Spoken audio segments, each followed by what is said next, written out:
किसको पार उतारा तुमने, किसको पार उतारोगे, किसको पार उतारा तुमने, किसको पार उतारोगे, मल्ला हो तुम परदेसी को बीच भंवर में मारोगे। मुंह देखे कि मीठी बातें सुनते इतनी उम्र हुई, आंख से ओझल होते होते जी से हमें बिसराओगे। किसको पार उतारा तुमने, किसको पार उतारोगे, मल्ला हो तुम परदेसी को बीच भंवर में मारोगे। आज तो हमको पागल कह लो, पत्थर फेंको तंज करो। आज तो हमको पागल कह लो, पत्थर फेंको तंज करो। इश्क की बाजी खेल नहीं है, खेलोगे तो हारोगे। क्या बात है। ये मुझे बहुत अच्छी लाइन लगती है। इश्क की बाजी खेल नहीं है, खेलोगे तो हारोगे। किसको पार उतारा तुमने, किसको पार उतारोगे, मल्ला हो तुम परदेसी को बीच भंवर में मारोगे। असल में आप जब पढ़ के सुना रहे हैं ना, आप कह रहे हैं कि इसका धुन मेरे पास नहीं है लेकिन मैं कभी उसको, लेकिन ऐसा लगता है कि जब आप कविता करते हैं तो उसमें एक संगीत का आपको पहले से उसके बीज सुनाई देते हैं। बिल्कुल मुझे सुनाई देते हैं, मुझे बिल्कुल सुनाई देते, क्योंकि मेरा संगीत का बहुत गहरा बैकग्राउंड है। हाँ। और मैंने अभी हाल में अपनी कुछ कविताओं को धुन बना के स्पॉटिफाई वगैरह पे रिलीज किया है। मुझे लगता है कि सब सुनना चाहेंगे। तो मैं एक मेरी कविता है जो आप एक गीत की शक्ल में आई है, शोरगुल नहीं होगा। कवि के साथ मजेदार बात पता है क्या होती है कि वो जेंडर फ्री होता है, वो हर तरह से सोच सकता है, वो हर जेंडर की तरह सोच सकता है। हमारे सूफी कवियों ने हमेशा खुद को स्त्री मानकर अपने ईश्वर को अपना ही माना हुआ है, कई बार कहा भी। तो उस तरह से मैंने एक कविता लिखी थी जिसको मैंने धुन लगाई थी। शोरगुल शोरगुल नहीं होगा, नहीं होगा, नहीं होगा मेरी जान। मैं हूंगी तू होगा और होगा खामोश आसमां। शोरगुल मन ही मन में बुदबुदाती एक नदी सी बहा करेगी। अनजानी सी धुन बनाती आती जाती हवा रहेगी। मन ही मन में बुदबुदाती एक नदी सी बहा करेगी।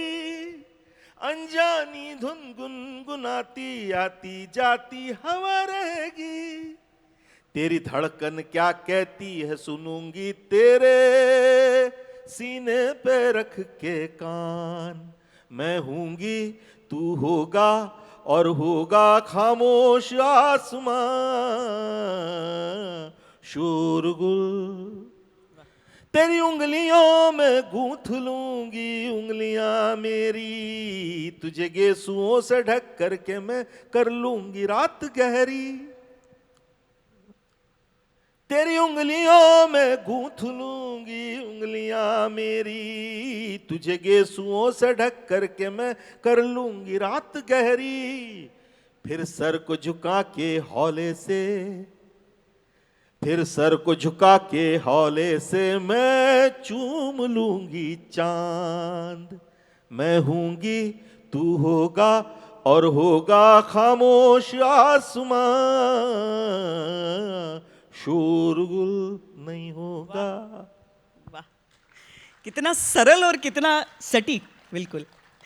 एक चीज़ मैं आपसे, चूंकि अभी आपने थ्री इडियट्स का भी जिक्र किया और आपकी बाकी रचनाओं की भी बात हमने की। कई बार ऐसा होता है ना कि जैसे एक्टर्स में भी कुछ लोग बोलते हैं कि I can't dance around a tree, कि मतलब मैं पेड़ों के चारों तरफ घूम के नाचने वाली ना, मैं गहराई वाले रोल करने वाले हूँ। एक गीतकार को, संगीतकार को बहुत सारे ऐसे भी सीक्वेंसेस दिए जाते हैं, और अभी नहीं, ये हमेशा हमेशा से रहा है। क्या आप कभी ऐसा महसूस करते हैं अरे मैं इससे बड़ा हूँ, मैं ये नहीं करता, ऐसी लाइनें मैं नहीं लिखूंगा? हाँ, ये मैं एक्चुअली बड़ा हूँ या छोटा हूँ तो मैं नहीं महसूस करता, लेकिन मुझे लगता है कि मैं ये कर नहीं पाता। जैसे आइटम सॉन्ग मैंने अपनी जिंदगी में नहीं लिखे ज्यादा। कभी लिखना चाहेंगे? मैंने कोशिश की है, मेरे से हुआ नहीं है। दरअसल उस तरह से सोच ही नहीं चलती मेरी कि मैं उसको उस तरह से चीज़ों को देखूं। मैं कोई बहुत नैतिकता की बात नहीं कर रहा हूं यहाँ पे, लेकिन कुछ एक चीज़ होती है। जैसे मेरे गीतों को अगर आप देखेंगे तो हमेशा परिणीता के गीत देखेंगे आप, है ना। पीयू बोले है, पिया बोले रात हमारी चांद की सहेली है, या मैंने कला फिल्म के गीत लिखे हैं, रुबाइयाँ हैं, या मैंने शौक गीत गाया है, मोंटा रे। तो हर जगह पे मुझे जब तक काव्यात्मकता ना हो ना, और इसीलिए मुझे गुलजार साहब बहुत पसंद है कि जब वो ये करते हैं तो उसमें काव्यात्मकता रहती है। भले ही उन्होंने आइटम सॉन्ग लिखा हो, लेकिन उनको उनमें काव्यात्मकता रहती है। मुझे अभी वो फन हासिल नहीं हुआ है, मुझे लगता है किसी दिन हो जाएगा। नहीं, ये बड़ी दिलचस्प चीज आपने कही, क्योंकि मुझे लग रहा है कि मतलब मुर्गी क्या जाने अंडे का क्या होगा, हाँ। ये भी कौन सोचता हाँ, ये उस कंडीशन में। तो मुझे लगता है कि आप तो आइटम सॉन्ग में भी कोई नया एंगल निकाल लेंगे। निकालना पड़ेगा, लेकिन उस तरह की दिक्कत तो ये ना कि हम शेफ है, हमको किसने खाना खाने बनवाने बुलाया उसके ऊपर डिपेंड करता है, अपने मन से नहीं कर सकते। जैसे मुर्गी के अंडे का जाने का क्या, मुर्गी क्या जाने अंडे का क्या होगा, अभी इंटरनेट की देन है। हाँ। मैं गाना लिख रहा था तब मुझे पता चला कि मैं देख रहा था तो इंटरनेट पे एक कार्टून दिखा था कि एक ऑमलेट है हाँ। और उसके सामने एक चूजा खड़ा हुआ है और वो ऐसे देख रहा है और वो कह रहा है इज दैट यू ब्रदर। तो मुझे लगा कि यार मुर्गी क्या जाने अंडे का क्या होगा, लाइफ मिलेगी या तवे पे फ्राई होगा, कोई नहीं जाने अपना फ्यूचर क्या होगा। अब इस गाने को सुनते हुए मेरे विचार बदलेंगे। प्लीज सुनिएगा, दोबारा सुनिएगा आज।